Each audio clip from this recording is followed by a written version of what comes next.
1 Corinthiens chapitre 1 verset 21, la Bible dit « Car puisque le monde avec sa sagesse n'a point connu Dieu dans la sagesse de Dieu, il a plu à Dieu de sauver les croyants par la folie de la prédication. » Suivez donc avec nous cet enseignement et prédication avec le pasteur Joseph Malobungi. Bonne audition à toutes et à tous et que Dieu vous bénisse.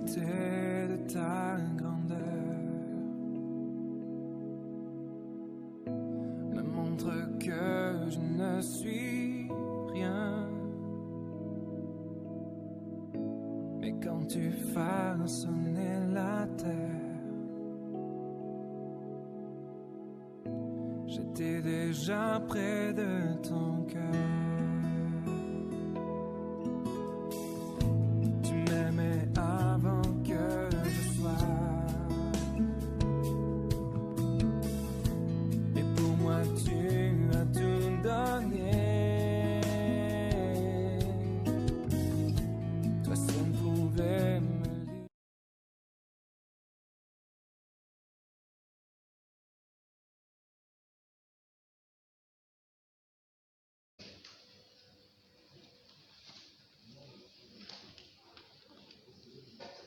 La foi est un mystère.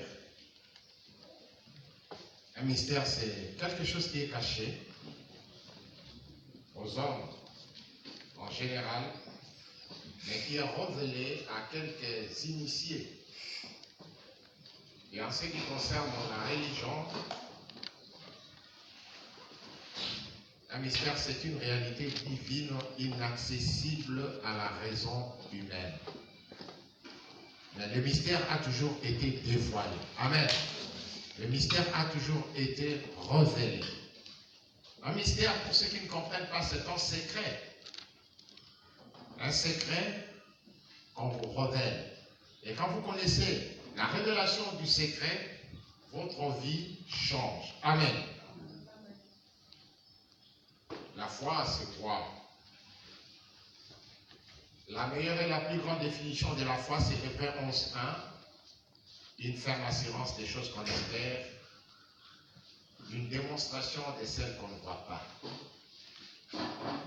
J'ai aimé une définition que je vous ai donnée hier.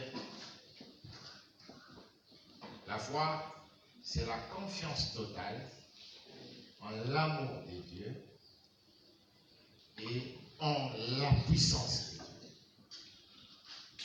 Quand on est chrétien, on doit être confiant à l'amour de Dieu. Dieu n'aime pas comme les hommes. Amen. Quand Dieu aime, il aime vraiment. Et quand Dieu aime, son amour s'accompagne des actions. Et Dieu est puissant. Et la puissance de Dieu est illimitée. Nous croyons en un Dieu de toute possibilité. Nous devons avoir confiance en ces dieux-là. On a vu un peu l'histoire de Josué et des enfants d'Israël qui devaient conquérir leur territoire pour vivre l'accomplissement des promesses de Dieu. Je dis à quelqu'un ce soir que tu dois conquérir ton territoire pour vivre l'accomplissement des promesses de Dieu. Et ce que Dieu exige de toi, c'est une conquête totale, pas une conquête partielle. Et vous allez nous rendre compte que dans notre vie, nous avons fait des conquêtes, mais peut-être des conquêtes partielles. Et le Saint-Esprit m'a inspiré à choisir ce texte de Josué chapitre 10, avec raison. Parce que ça, c'est le début de la conquête du Sud. Ok? Josué avait déjà conquis le nord du territoire. Ils étaient en partie dans la terre promise. Mais, comme Dieu a promis toute la terre promise, il devait conquérir la totalité de la terre promise. Je parlais de notre héritage en Christ en tant qu'enfant de Dieu, Christ en nous, l'espérance de la gloire, Colossiens 1:29. Jean 10:10, l'ennemi ne vient que pour dérober, égorger et détruire. Mais moi, je suis venu afin que le brebis ait la vie et une vie abondante. Amen. Et dans d'autres versions, on a parlé d'une vie comblée. vie comblée a une double dimension. Une dimension spirituelle et une dimension matérielle. La dimension spirituelle, c'est la vie éternelle. Comme Jésus a dit, cherchez premièrement le royaume et la justice de Dieu, et le reste, vous les aurez par-dessus. Oui, tu as le royaume des cieux, mais ta vie doit refléter la vie des citoyens du ciel. Dans le royaume des cieux, il n'y a pas de maladie. Dans le royaume des cieux, il n'y a pas de pleurs. Dans le royaume des cieux, il n'y a pas de murmures. Dans le royaume des cieux, c'est le bonheur, c'est la félicité. Et nous devons vivre déjà les commencements de ces choses sur la terre. Amen. Amen. Même si la souffrance vient, la Bible dit dans Psaume 34, verset 8, le malheur est vain. Le malheur attend souvent le juste, mais l'Éternel l'en délivre toujours. Amen. Toujours. Alors, nous avons notre héritage en tant que messager. Je l'ai expliqué. Prenons l'exemple de ministre et de Dieu. Nous vivons très peu de miracles ici. Nous vivons très peu d'onction. La célébrité, Dieu nous a promis. C'est un leurre. Non. Non, bien-aimé. Quand Dieu a parlé, Dieu a dit la vérité. Et nous devons travailler pour vivre la totalité de ces choses. Par ailleurs, même si on dit, nul n'est prophète chez lui, ici. Et moi j'ai dit, s'il y a des malades ici cette semaine, ils seront guéris. Amen. Ils seront guéris. Et pendant que je parle, que le Seigneur déverse l'onction de la guérison. Maintenant, vous savez, quelqu'un qui a la foi a la confiance. Il n'a pas besoin de tergiverser parce qu'il sait ce qu'il est. Il connaît la puissance de Dieu qui est en lui. Je sais qui je suis. Je connais ce que Dieu a mis en moi. Dieu a placé l'onction et les paroles dans ma bouche pour le bien-être de son peuple. Je sais que dans cet auditoire, il y a des incrédules, il y a des sceptiques, il y a des gens qui ont fait 38 ans. Mais je te dis, comme Mathilde allait dire, tu n'entreras pas dans ta 39e année. Couché sur les lits. Comme Jésus était passé ce jour-là là-bas, et cette semaine, c'est comme ce jour-là où Jésus était passé. Amen. Pour toi, c'est la fin. Alléluia. Amen. Héritage en tant que messager, nous devons le vivre. Et nous devons le conquérir. Totalement. Et puis notre héritage personnel. Et ici, j'invite les gens à faire des exploits. Josué avait fait des exploits avec le Seigneur. Vous savez, dans le psaume, on dit, avec Dieu, nous ferons des exploits. Il écrasera nos ennemis. Mais un exploit, c'est quoi? C'est une action exceptionnelle qui dépasse les moyens humains de l'homme. Action exceptionnelle qui dépasse les moyens humains de l'homme. Et ce que Josué avait fait avec les enfants d'Israël, c'est une action exceptionnelle qui dépasse les moyens humains de l'homme. Parce que de l'autre côté, c'était une coalition de 5 rois. Ok? 5 nations, 5 armées. Et de ce côté, il n'y avait que les enfants d'Israël, parce que les Gabaonites ne représentaient absolument rien. Mais quand Josué s'est levé, 5 rois avec leur armée étaient mis en théose. Hier, j'expliquais que non. Des fois, nous n'entrons pas en possession de notre héritage à cause de cette coalition-là. La coalition du monde qui t'écrit. Il y a la malédiction. Il y a les réclamations. Et c'est que j'ai constaté dans la vie de beaucoup de gens, ici, et aujourd'hui nous allons insister là-bas, il y a ce qu'on appelle le réclamation. Il sort la tête, il avance, mais comme il y a une réclamation quelque part, souka bako benda yazo. Amen. Même s'il a touché l'argent, cet argent va partir. Et lui, sa vie, c'est toujours retour à la case de départ. Amen. Non, on doit couper ça aujourd'hui. On doit mettre fin à ça aujourd'hui. Réclamation sur quoi? Ce sont des stratégies sataniques orchestrées et planifiées dans le monde de ténèbres dans le but de nuire, de bloquer et de limiter les destinées des gens. Est-ce que je peux répondre? Les réclamations sur quoi? Ce sont des stratégies sataniques orchestrées et planifiées dans le monde des ténèbres dans le but de nuire, de bloquer et de limiter les destinées des gens. Eh bien, mais si vous examinez votre vie, vous allez voir que ce sont ces choses qui vous arrivent. Vous nuisez, vous bloquez, vous limitez pour que vous ne puissiez pas entrer dans votre destin. Il y a des gens qui ont des étoiles ici, des grandes étoiles. Mais aujourd'hui, il faut que le voile qui couvre votre étoile soit ôté. Il faut qu'on vous découvre. Et pendant que je parle, je veux que le Seigneur le fasse.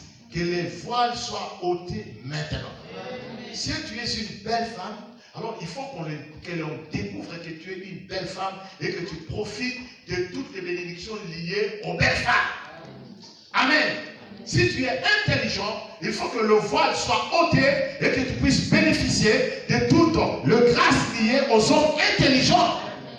Si tu es puissant, il faut que le voile soit ôté, il faut que ta puissance éclate et que ton ministère décolle. Et ça, ce sont des réclamations du monde des ténèbres. Alors qu'est-ce qui s'est passé? Josué a utilisé la foi qui fait des exploits. La foi qui fait les exploits repose sur la parole de Dieu. Ok, ça je l'ai dit le dimanche, mais ça repose aussi sur un message au moins, sur une révélation personnelle, sur ce que Dieu t'a dit. Pendant que je parle, il faut que Dieu te parle maintenant et que ta foi augmente. Amen. Et j'ai dit, quelqu'un qui veut faire les exploits n'a pas peur de problème. Parce que la foi a pour nourriture le problème, les défis, les difficultés. Et ta foi va bouffer toutes ces choses aujourd'hui et durant toute cette semaine. Hier, nous avons commencé déjà à bouffer un certain nombre de choses. Et je vois quelques figures qui sont ouvertes aujourd'hui. Et aujourd'hui, ça va encore souffrir. Amen. Hier, on va dire,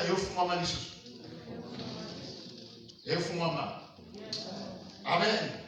Bon, avançons. Mais la foi, pour vivre les exploits, a des exigences. Et aujourd'hui, notre enseignement reposera sur les exigences de la foi. Est-ce que tout le monde me suit? La foi qui fait les exploits a des exigences. Première exigence. La foi, pour les exploits, doit être individuelle, pas collective. Habakkuk 2:4, la partie B. Est-ce qu'on peut nous lire ça? Habakkuk 2, verset 4, la partie B. Oh là là, il faut m'aider. On est en train d'enregistrer. Habakkuk 2, verset 4. Quelqu'un peut nous aider dans la lecture? La partie B. Habakkuk chapitre 2, le verset 4. La partie B seulement, mais le juste. Mais le juste vivra par sa foi. Ok. Et quand on disait quelque part, on dit le juste vivra par la foi, mais on dit que le juste vivra par sa foi.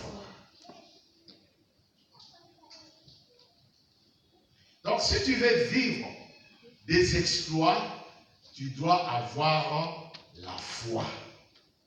Oui, ma foi fera des miracles dans ta vie. Mais ta propre foi aussi, tu dois l'avoir. Le problème, c'est pas les enfants de Dieu. Les enfants de Dieu n'ont pas de foi. Je n'aime pas faire trop de redites, mais sur ce paragraphe, il n'y a que de redites. Vous savez, dans nos églises, la plupart des chrétiens n'ont pas de foi. Ils ont ce qu'on appelle des sentiments. Ils ont ce qu'on appelle des caprices. Mais la foi comme telle, ils ne l'ont pas. Leur foi repose sur les dénominations des églises. Quand on dit va dans l'église, à l'église telle, il va et il dépose sa foi sur cette église. Quand tu lui dis va là-bas, non, moi je vais seulement aller là-bas parce que je sais que là Dieu est en train d'agir. C'est pas mauvais, c'est bien. Mais toi-même, personnellement, qu'est-ce que tu fais? Non, mon frère. Tu ne peux pas reposer ta foi sur une église.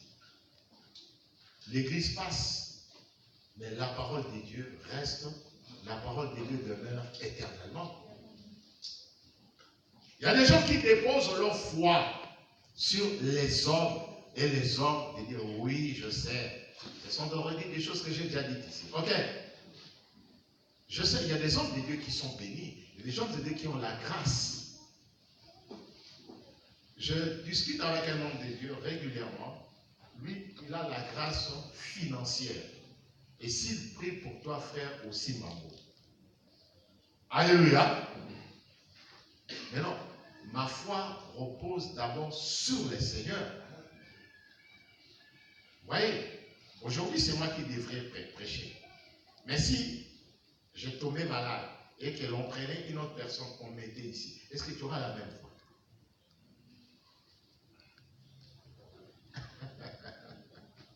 Alléluia. C'est ce qui fait que beaucoup de gens ne vivent pas des exploits. En fait, il n'a pas de foi. Lui regarde, un tel a la moto, on l'a dit, un tel a la moto, on l'a dit, un tel a la moto, on l'a dit. Mais toi, qu'est-ce que tu as? Parce que pour entrer dans ta destinée, il n'y a que Dieu et ta foi. Le serviteur de Dieu va t'aider. Le serviteur de Dieu va te montrer le chemin. Mais l'acteur principal, c'est Dieu et toi-même. Et si tu n'as pas compris, tu n'iras pas de l'avant. Tu ne feras aucun exploit dans ta vie. C'est pourquoi, bien aimé, il faut rechercher la foi. Il faut dire, Seigneur, donne-moi la foi. Seigneur, augmente ma foi. L'église est libère. Écoutez-moi bien, je vous dis, si vous avez la foi, même pendant que je parle, ma prière même est inutile. Voyez les centeniers avec Jésus. Il a rencontré le Seigneur. Le Seigneur voulait aller. Non, Seigneur, je ne suis pas dit que tu puisses entrer dans ma maison, mais dis seulement un mot. Et mon serviteur sera guéri. Il n'avait pas besoin du déplacement de Jésus. Parce qu'il avait confiance. Il avait tellement la foi en Jésus que Jésus ne trompe pas. Bien-aimé, avoir la foi, c'est avoir confiance en la fidélité de Dieu, à l'honnêteté de Dieu, à la qualité de Dieu d'être un homme vrai, un homme intègre, un homme qui, quand il promet, il le réalise. Alors la foi en Dieu, c'est accepter que Dieu contrôle tout. Dieu contrôle les temps et les circonstances. C'est-à-dire que si Dieu t'avait promis quelque chose, même s'il veut pleuvoir, Dieu peut arrêter la pluie. Même s'il peut y avoir un accident, Dieu peut arrêter l'accident. Même s'il voulait y avoir une guerre, Dieu est capable d'arrêter la guerre pour que toi tu puisses recevoir ce que Dieu t'a promis. Amen. La foi doit être individuelle. Ce n'est pas un problème de 2 personnes. Ce n'est pas un problème de 3 personnes. C'est un problème personnel. Et cette foi-là a souvent été testée quand on est seul. Vous savez, quand nous venons ici à l'église, l'ambiance, tout. Mais quand tu rentres seul, tu restes seul à la maison, devant tes problèmes, c'est là que l'on voit que tu as la foi. Amen. Quand tout le monde est parti, tu es seul.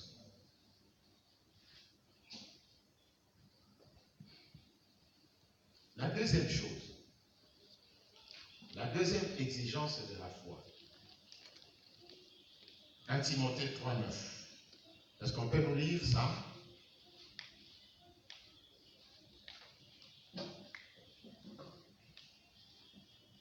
Timothée chapitre 3, le verset 9, nous lisons au nom de Jésus. Amen. Conservant les mystères de la foi dans une conscience pure. La deuxième exigence de la foi, elle doit être basée sur une conscience pure. Quand on parle d'une conscience pure, le contraire c'est quoi? C'est une conscience souillée. Ok? Du reste là, qu'est-ce qu'il dit la Bible? Bien aimé, que tout ce qui est vrai, que tout ce qui est saint, que tout ce qui est pur, que tout ce qui est louable, que tout ce qui est, soit l'objet de vos pensées. Pour faire les exploits, il faut avoir une conscience pure. J'enseigne, j'explique. Dieu ne traite pas avec l'âme. Dieu traite avec l'esprit. Et notre connexion avec le Seigneur se fait au niveau de notre esprit. Est-ce que je parle à quelqu'un? Notre connexion avec le Seigneur se fait au niveau de notre esprit. Maintenant, quand nous sommes purs, nous permettons à Dieu de rester en nous. C'est-à-dire, nous sommes devant la présence continuelle de Dieu. Or, la présence de Dieu attire la puissance de Dieu. Quand on est devant la présence de Dieu, automatiquement, c'est comme une batterie qui est chargée, ou bien qui est en charge. Donc la puissance ne fait qu'augmenter. Et quand la puissance augmente, il y a la première action qui s'est faite dans notre vie. La destruction de la puissance du péché, la destruction de la puissance de la chair. Et la deuxième action qui s'est faite, c'est quoi? C'est les miracles. Maintenant, quand la conscience n'est pas pure, quand la conscience n'est pas souillée, on n'est pas devant la présence de Dieu. Quand tu veux prêcher, par exemple, tu passes tout le temps à suivre le film pornographique. Ok? Ta conscience est souillée. Tu n'es pas en contact avec le Seigneur. Tu es vide, tu vas crier, ce seront des slogans creux, sans impact, tu n'es pas puissant. Et en ce moment-là, je dis que tu es faible, même si tu es attaqué, l'ennemi va te vaincre. Et en ce moment-là, tu ne feras pas d'exploit. Ta conscience-là, tu la nourris avec quoi? La conscience a pour nourriture, 1, la parole de Dieu. 2, le pensée sainte, le pensée propre, toi, la louange et l'adoration. Et quand tu fais ces choses, bien-aimés, tu es toujours en contact avec le Seigneur et Dieu va commencer à te parler et Dieu va commencer à t'utiliser. En ce moment-là, tu es en contact avec le Seigneur. Si l'ennemi te touche, le ciel réagit directement. Mais quand la conscience est impure, la communion, le contact avec le ciel est coupé. Alors il faut reprendre à zéro. Est-ce que je me fais comprendre? Il faut reprendre. Et reprendre comment? Commencer par la repentance, la confession, la purification, la sanctification. Et vous connaissez le refrain. Cherchez, Seigneur, remplis-moi. Et Seigneur, fais comme ça. Et pendant que tu reprends tous ces processus-là, peut-être tu es déjà dans l'au-delà. Alléluia. Tu es mort. Tu es parti. Tu entreras au ciel, mais tu ne feras aucun exploit. Alors, la foi pour faire des exploits a besoin d'une conscience pure. En fait, c'est quoi? Parce que nous ne travaillons pas, mais c'est Dieu qui travaille avec nous. Et Dieu reste quelque part. Dieu a des conditions pour travailler avec quelqu'un. Dieu a des exigences pour travailler avec quelqu'un. La Bible dit que deux personnes ne peuvent pas marcher ensemble s'ils ne s'entendent pas. Alléluia.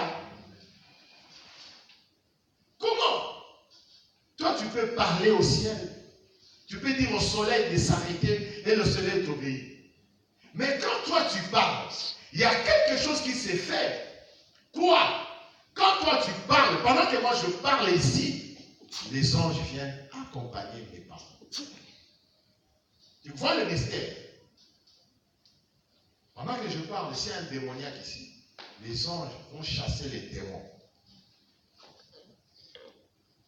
Mais pour que les anges agissent, il va falloir qu'ils reçoivent l'ordre et ils regardent. C'est quoi, bien aimé? La conscience pure. Qu'est-ce qui détruit encore la conscience pure? La colère. Alléluia, bien aimé. La colère. Si tu veux faire des exploits, évite la colère. Je me fâche. La Bible dit, si vous vous mettez en colère, ne péchez pas. Ephésiens 4. Et que le soleil ne couche point sur votre colère. Et la Bible a ajouté. Bien, mais quand tu lis la Bible, il faut lire la totalité de la parole. Amen. Quand tu lis la Bible après, ne donnez pas accès au diable.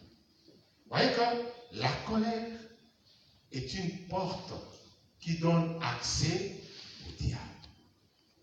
La colère empêche notre foi de se manifester et de réaliser des exploits. C'est pourquoi, pour maîtriser la colère, il faut avoir la patience et la tempérance, la maîtrise de soi. Et ça, c'est un exercice pas facile. Un exercice difficile. Ce n'est pas donné à tout le monde. Parce que de temps en temps, les occasions pour se fâcher se présentent. Amen. C'est présent. Mais est-ce que tu es capable de maîtriser ta colère? Savez-vous pourquoi Moïse n'était pas entré à Canaan? C'est à cause de la... Et pourtant, quand tu lis la Bible dit que Moïse était l'homme le plus patient de la... Je parle des exigences de la foi. Il faut avoir une conscience pure. Une conscience pure a besoin des paroles pures.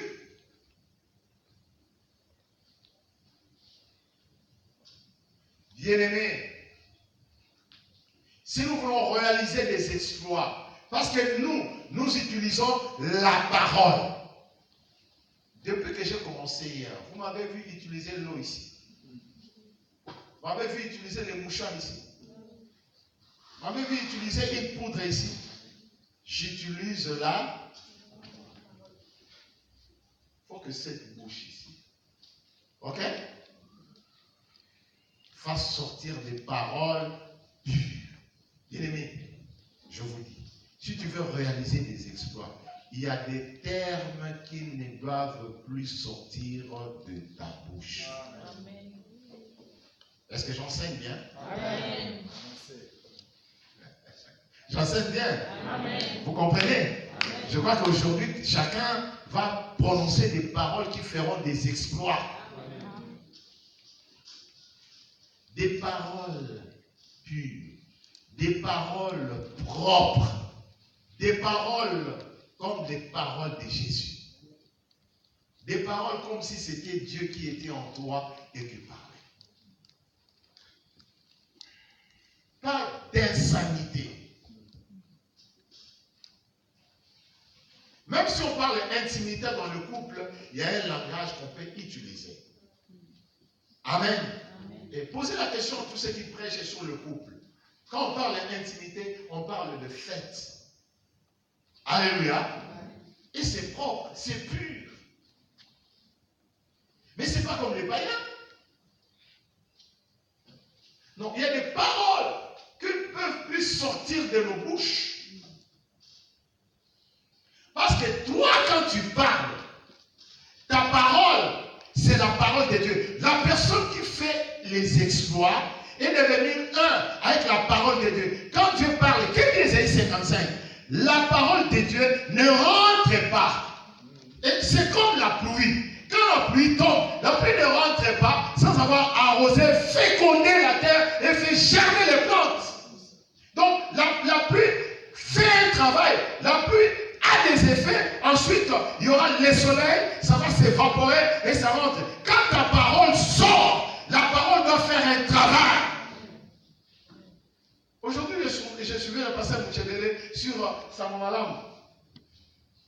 Il a dit, il y a un prédicateur qui criait et il prêchait dans un auditoire de blancs. Le blanc s'est mis debout. C'est un prédicateur congolais, Zaïrois. Le blanc s'est mis debout. Il a dit, mais pasteur, pourquoi tu cries? Tu peux parler calmement. Il dit non, j'écris pour que la parole de Dieu entre dans ton esprit. La parole de Dieu entre dans ton sang. La parole de Dieu entre dans ton cœur. La parole de Dieu entre dans tes poumons. La parole de Dieu te transforme. J'ai dit ouais. Le prédicateur a dit vrai. Amen. Pendant que je prêche, il faut que la parole fasse un travail en vous. Et cette parole-là n'est pas la parole de Satan. Cette parole-là n'est pas la parole souillée. Cette parole-là n'est pas la parole humaine. Cette parole-là, c'est la parole de Dieu. Parce que la parole de Dieu est accompagnée d'une puissance, d'une onction. Et il faut que tes paroles soient comme ça. Vous savez, quand un homme de Dieu ouvre la bouche, pourquoi les gens ne nous respectent plus? Parce que nos paroles sont devenues les paroles de tout le monde. Vous savez, Branham baptisé, les États-Unis, vous le savez, non? Les pays de la liberté. Il y a une jeune fille là, jolie là, qui est venue là, avec son bikini, avec son soutien-gorge là, elle est venue là tout. Baptême. Toi, tu viens là, tu fais les défilés des morts, tout. Branham lui a dit, maman, mets-toi de côté, le Seigneur n'aime pas ça. La sœur a résisté. Et là, c'est comme si on l'avait poussé à faire encore les défilés des morts. Et toi, que le Seigneur te touche. Quand le Seigneur l'a touchée, elle est devenue forte. C'est ça la parole des hommes de Dieu. Amen. Un vrai homme de Dieu, il faut éviter qu'il prononce des malédictions sur toi. Cherchez en sorte qu'il prononce toujours des bénédictions sur toi. C'est pourquoi tu dois soigner tes paroles. Évite la colère. Prononce tes bonnes paroles. Parce que ta parole doit être puissante. Ta parole, c'est la parole de Dieu.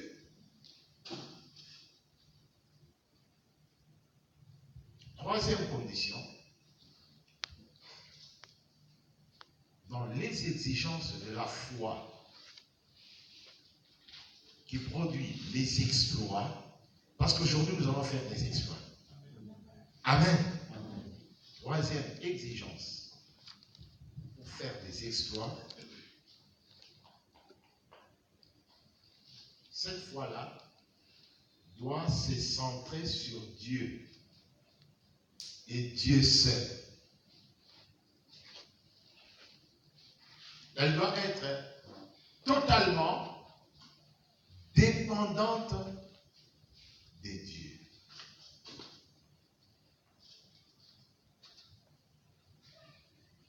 Et ici, les animaux nous dépassent.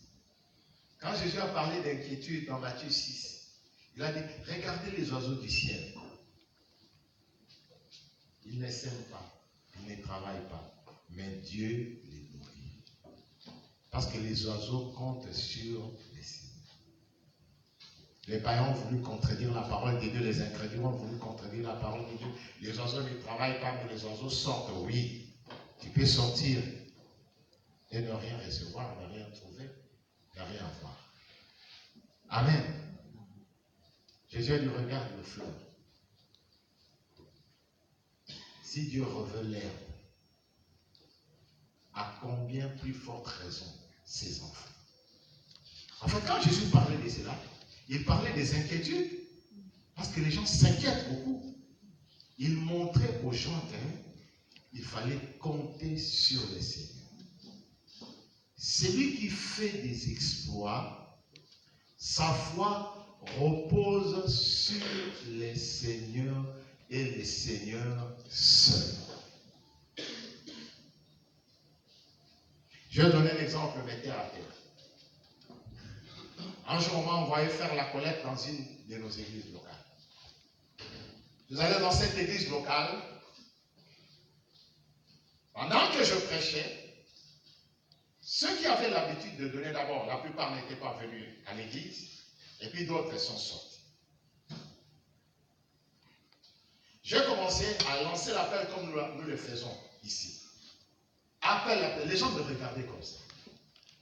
Et moi, je suis l'un des responsables de la communauté. Je connais les problèmes de la communauté. Et je dis, mon Dieu,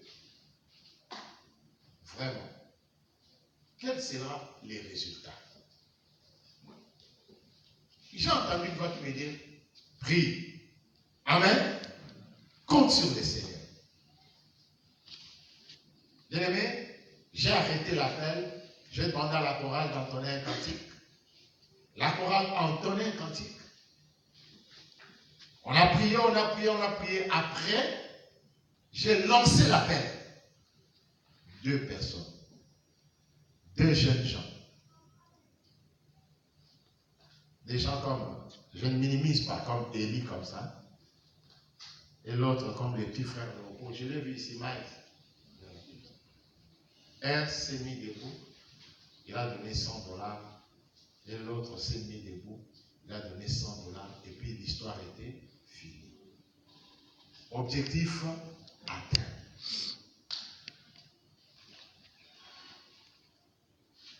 Comptez sur le Seigneur. Je vous avoue que quand j'allais là-bas, je connaissais cette église. Amen.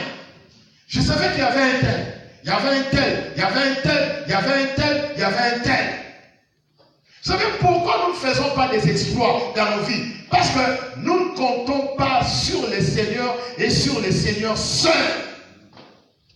Bien-aimés, ne nous voilons pas la face. Ne nous voilons pas la face. Disons-nous la vérité. Quand tu te retrouves devant des difficultés, devant les problèmes, est-ce que toi tu comptes sur le Seigneur seul? Je ne te demande pas de détruire tes relations. Amen. Amen. Mais quelque part, pas de problème, Marie était là. Ok? Marie était là, pas de problème, le problème sera résolu. Même si le problème n'est pas résolu à 100%, même à 50%, il sera résolu. Tu ne feras pas d'exploit. C'est un peu comme Marcelo avait prêché. Pour faire des exploits, il faut que ton Osias meure. Ok? Isaïe était un grand prophète. avec un grand ministère, mais Ésaïe n'avait pas commencé à faire des exploits à cause d'Osias. Osias était roi et Ésaïe était parenté à Osias. Donc Ésaïe, dans son ministère, il comptait plus sur Osias que sur les seigneurs. C'est pourquoi le ministère d'Ésaïe, Ésaïe 1, jusqu'à Ésaïe 5, tournait en rond. Tournait en rond, tournait en rond. Mais la Bible dit, après la mort du roi Osias, les ciels étaient ouverts. Ésaïe a vu Dieu dans son trône, le pont de sa robe remplissait le temple. Il a vu des anges devant lui, 2 heures pour se couvrir la face, 2 heures pour voler et 2 heures pour se couvrir le pied. Et un ange a pris une pierre avec une pince. Il a purifié la bouche d'Ésaïe. Et puis, Ésaïe a crié, Seigneur, quand le Seigneur a dit, qui enverrai-je? Seigneur, envoie-moi. Parce que Ésaïe avait appris à compter sur le Seigneur. Maintenant, il n'y avait plus d'Osias, il n'y avait plus de secours, il n'y avait plus rien. Maintenant, dans son ministère, il était seul en face de ses ennemis et seul devant Dieu. Bien-aimé, si tu veux vivre des exploits, tu dois avoir une foi qui repose uniquement sur le Seigneur et le Seigneur seul. Pourquoi j'aime ceux qui font cette déclaration? Sans l'Éternel, que serais-je? Amen. Ta vie, c'est Dieu. Amen. Ta force, c'est Dieu. Amen. Ton avenir, c'est Dieu. Avec les autres, oui, des bonnes relations. Et puis, vous savez, les hommes déçoivent toujours. Les hommes déçoivent. Les hommes, des fois, sont limités. Même s'il a la bonne foi, mais il peut connaître un contre-temps. Il peut voyager.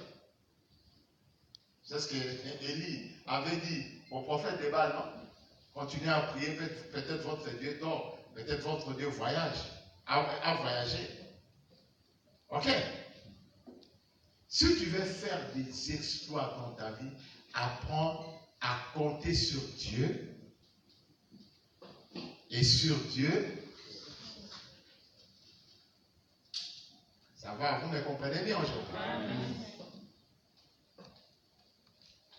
Quand tu sais que dans ta vie, dans ton ministère, tu n'as que Dieu. Et Dieu seul. Hein? Quand Dieu te bénit, au bout, on fait sa dîme. Alléluia. Amen. Parce que tu sais que si je ne donne pas la dîme, je vais irriter Dieu. Et quand je vais irriter Dieu, il va fermer. Et quand il va fermer, c'est fini.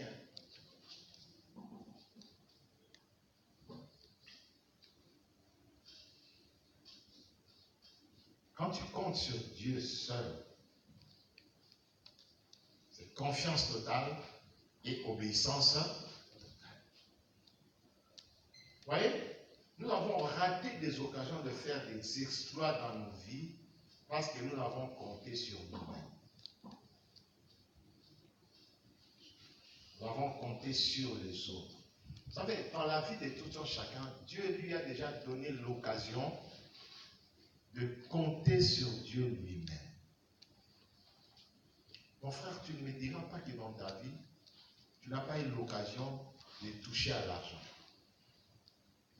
Mais quand tu avais eu cet argent, quel était ton comportement vis-à-vis de ces dieux-là? L'argent t'appartient. Tu as fait ce que Pati avait dit. Le propriétaire de l'argent est en train de dépenser son argent. Il n'y a ni plaignant, ni quoi. Il avait utilisé des termes juridiques ici. Sans plaignant et consort. Non. Vous savez, quand Dieu te donne l'occasion de faire un exploit, Il faut saisir l'occasion. Et je te dis que ces occasions ne reviennent pas 4 fois dans la vie. Des fois, c'est une seule fois. Et des fois, Dieu teste. Et dans la plupart des cas, Dieu a testé beaucoup de gens ici. Écoutez-moi. Un jour, je priais. Ces derniers temps, le Seigneur me parle beaucoup. J'avais parlé avec le pasteur Jérémie pour lui dire que non, le Seigneur m'avait parlé ici. Il m'a montré nommément quelqu'un ici dans cette église qui est en train de combattre l'église. Nommément. J'ai donné même son nom au pasteur. Nommément.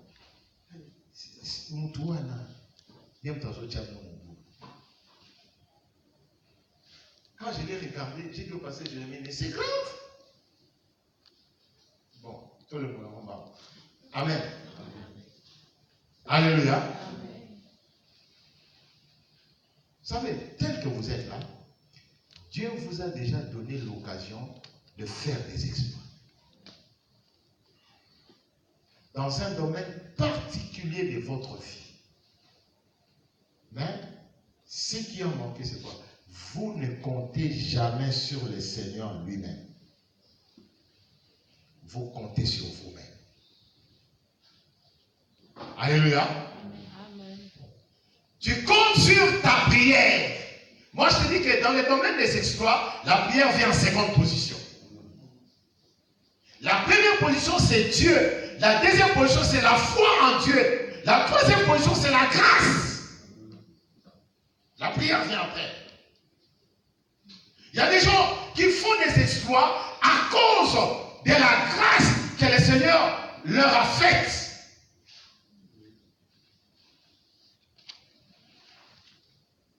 Un jour, on était à la maison. J'ai montré à maman Yvette le papier. Nous étions à la cuisine. On suivait la télé. On tourne les boutons comme ça. Un prédicateur prêche. Ma prédication. J'ai dit, maman Yvette, mais c'est quoi ça? Mais si je prêche maintenant, les gens vont dire que j'ai copié ces prédicateurs. On tourne les boutons. Même prédication. J'ai dit, maman Yvette, regarde. Et cette prédication, je l'ai eue à 4 h du matin. Et j'ai pris l'enveloppe que les DAF me donnent comme ça. J'ai ouvert ça comme ça. Et j'ai écrit. Vous savez, quand la grâce est là, il n'y a pas d'effort à faire. Quand la grâce est là, les exploits vous suivent. La grâce, c'est une faveur imméritée. Et ça, cette personne ne compte que sur le Seigneur. Parce que l'auteur de la grâce, c'est le Seigneur. Il y a des gens qui ont la grâce de faire de l'argent. Et je prie Dieu que tes doigts-là apprennent à produire de l'argent ce soir. Amen. Écoute, toi tu peux toucher 100 $ ici, tu les gaspilles. Mais une autre personne, il a 100 $, il devient millionnaire. Amen. Il a cette grâce-là.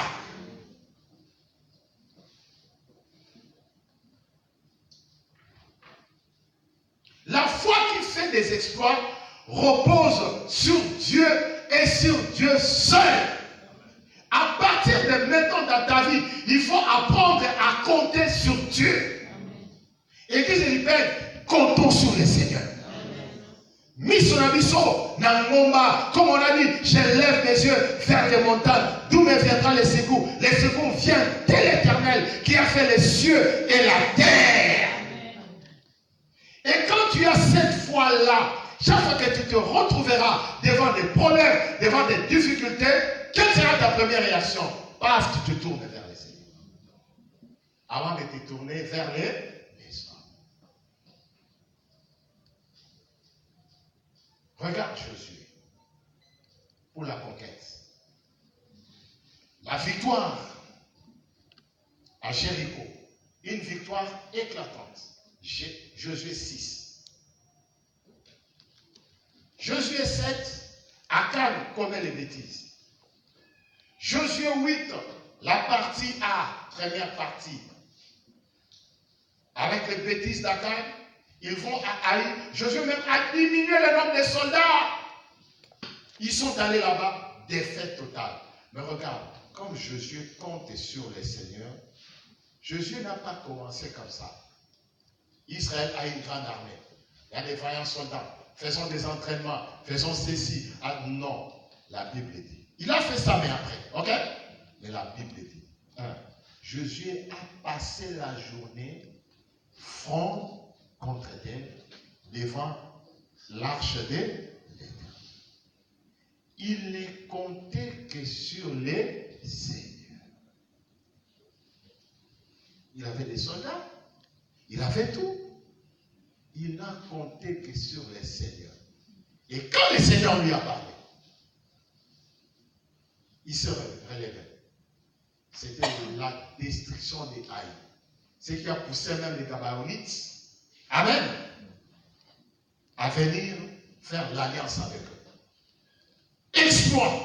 Apprendre à compter sur le Seigneur et le Seigneur seul. Mon frère, je te dis, cette semaine, fais ça.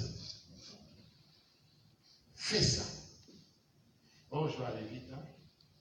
Je vais aller vite pour terminer. Et nous allons prier. Il y a une quatrième exigence qui s'apparente un peu avec la deuxième. Mais c'est différent. La quatrième exigence de la foi qui fait des exploits, c'est quoi? C'est une foi qui doit avoir une discipline spirituelle. C'est une foi disciplinée. Et ici, nous avons Daniel 1 et Daniel 3. On ne va pas lire pour gagner les coups.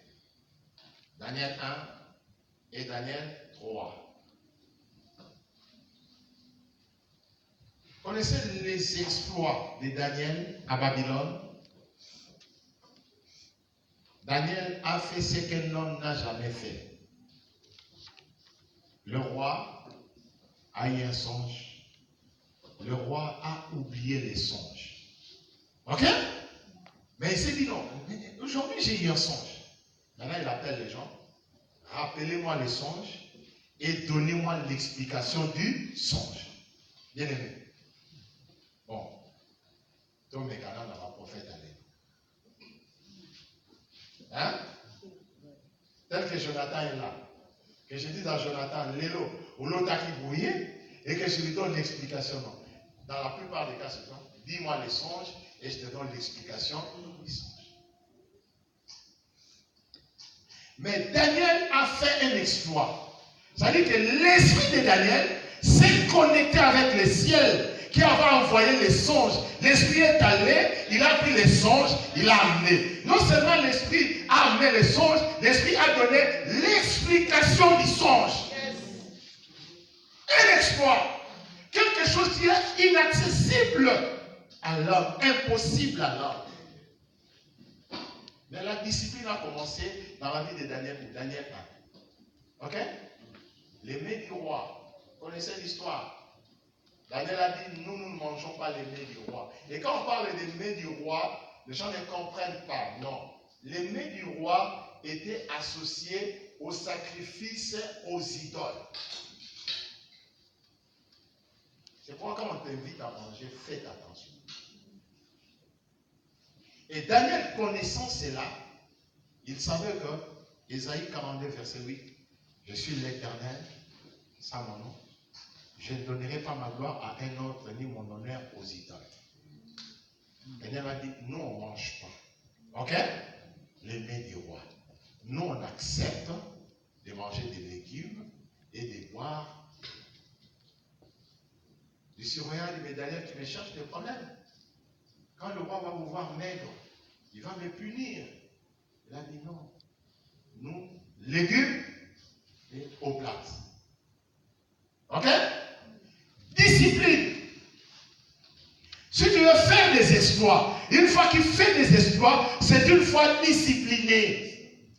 Bien aimé, au maîtriser son tonayo. Tu n'habites pas Esikamoko, non. Daniel habitait le palais royal. Quand on préparait, il sentait l'odeur avec ses compagnons. Mais il a dit, nous on ne mange pas ça. Chrétien, ta foi ne fera pas d'exploit si tu n'es pas discipliné. Notre problème c'est quoi? Nous ne sommes pas disciplinés, la plupart d'entre nous ici. Je ne serai pas le premier prédicateur à le faire. prédicateurs le disent ici. Quand on décrète un jeûne, c'est pas l'un d'agir. Amen. C'est la raison pour laquelle tu ne vis pas d'esclave dans ta vie. Des esclaves dans ta vie. Tu sais, à un moment de la vie, où Nico Sayomo, Nata, on a séqué fort. Comme je vous ai dit, un prédicateur est allé dans une église, 2 anciens se sont présentés devant lui. Directement, le Saint-Esprit lui a ouvert la bouche, l'Esprit lui a dit, oh, un véritable serviteur de Dieu. Mais oh, il y a PMB, c'est un hypocrite. D'ailleurs, il a une maîtresse. Il a une maîtresse. Le prédicateur n'en revenait pas. Oh, ses frères a une maîtresse. Hypocrite. Le Seigneur nous montre aussi ça ici. Le Seigneur nous montre. Tu vois, celui-là, c'est un faux. Celui-là, c'est un vrai. Et c'est la raison pour laquelle beaucoup ne vivent pas d'espoir parce qu'il n'y a pas de discipline. Quand on décrète, parce que j'ai dit, quand nous décrétons les jeunes ici, 80% des jeunes, pas de discipline. Il ne gêne pas. Quand nous décrétons prière ici, 80% ne prient pas. Ils viennent au culte le soir, écouter des belles prédications de Mantala, des belles prédications de Babi, Zola, des belles prédications de qui, je ne sais quoi, et puis c'est fini. Mais tout ce que vous avez demandé à faire là, ils ne le font pas. Il n'y aura pas de manifestation. Il n'y en aura pas. Notre Dieu est un Dieu de principes.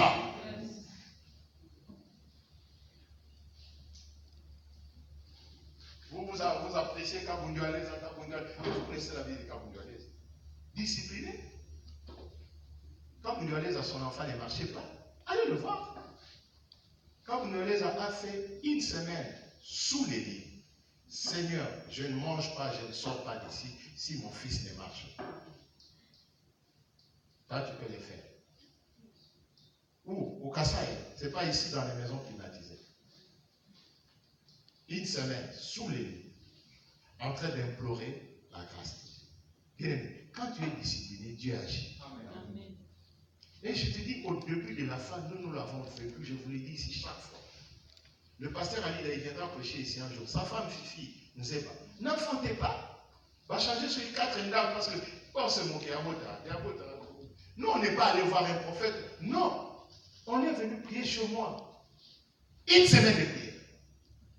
Et puis après, ne sait pas. Va à l'hôpital. Ali a 7 enfants. 7. La discipline. Une fois qu'il fait des exploits, c'est une fois discipliné. Daniel n'a pas mangé. Au bout de 10 jours, quand le surveillant est venu, la Bible dit, Daniel et ses compagnons avaient bonne mine que les autres. Ils étaient plus intelligents que. Est-ce que toi tu es discipliné? Que dire de Daniel 3? Vous connaissez l'histoire. On a érigé une grande statue. Au son de la trompette, tout le monde doit s'agenouiller. Celui qui ne va pas s'agenouiller, on va le jeter dans la fournaise au feu. Ok? Mais les compagnons de Daniel, disciplinés, ils disciplinent jusqu'à accepter la mort. Mais ils avaient la même foi, ces gens-là. C'est pourquoi ils ont fait des exploits. Le feu ne les a pas dévorés. Mais écoutez, allez dans Romains 4, verset 15.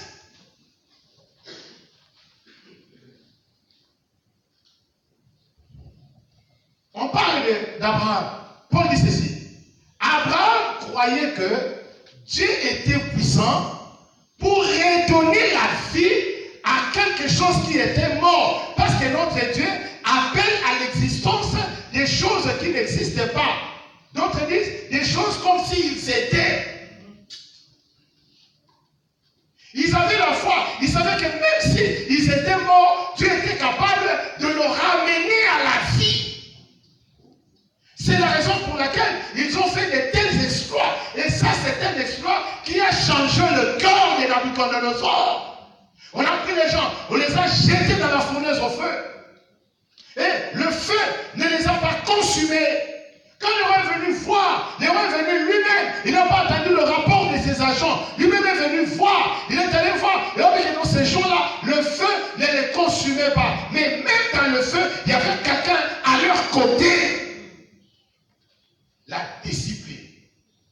Mon frère, discipline des gens. Ferme les tirettes de ton pantalon. Mamma mia. Quand vous allez à parler de Moukaya, Lingwanda, tu ne verras pas d'exploit dans ton ministère. Si les hommes couraient derrière les femmes, mais maintenant là, les femmes nous suivent. Ça, ce n'est pas une raison pour aller déranger les sœurs. Si je t'attrape en bois Colibane. Moi, j'étais assis un jour, je vois un SMS ici. Oh, Joseph, I love you always.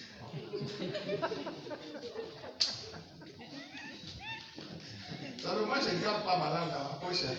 La discussion commune a mieux d'échanger ma langue. Vous savez, il y a des paroles. Vous savez, il y a des démons, il y a des paroles.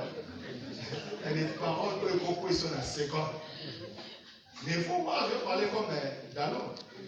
Il faut voir cet équilibre-là qui te dit qu'il y a I love you always. La figure là n'est pas comme un vélo, non.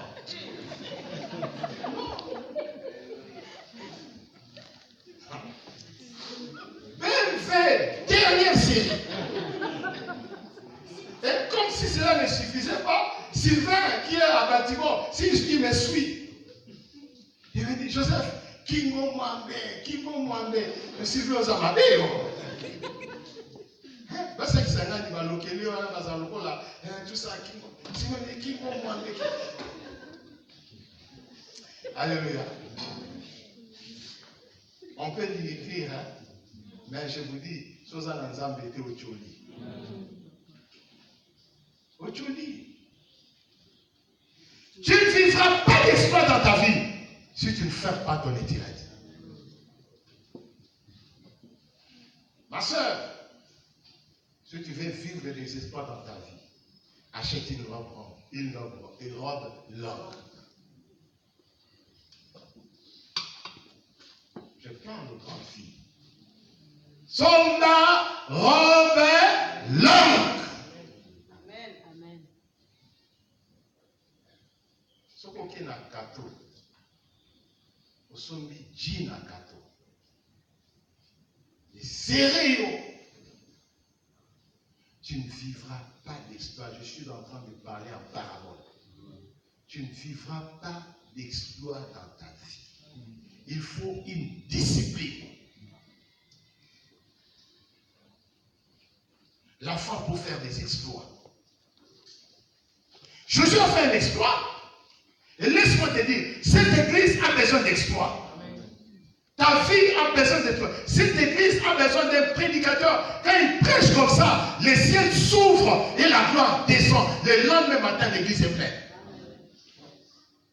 Les bandits ont suivi toutes sortes de prédications. Il y a des prédicateurs ici. Je vous l'ai dit. Maintenant, cette église a besoin de la démonstration de la puissance du Saint-Esprit.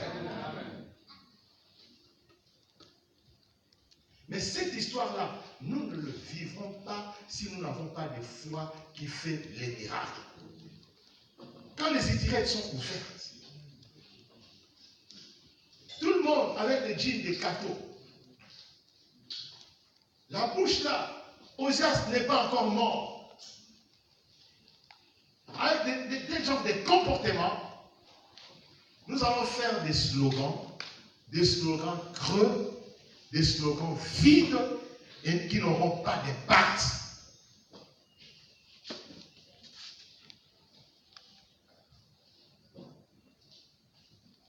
Les derniers, alors, donnez-moi 2 minutes, je termine. Les derniers.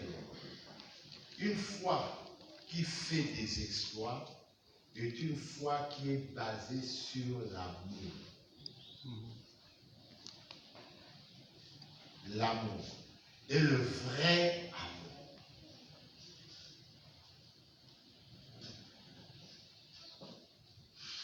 Bon, toi, tu veux commencer à faire des miracles dans ta vie,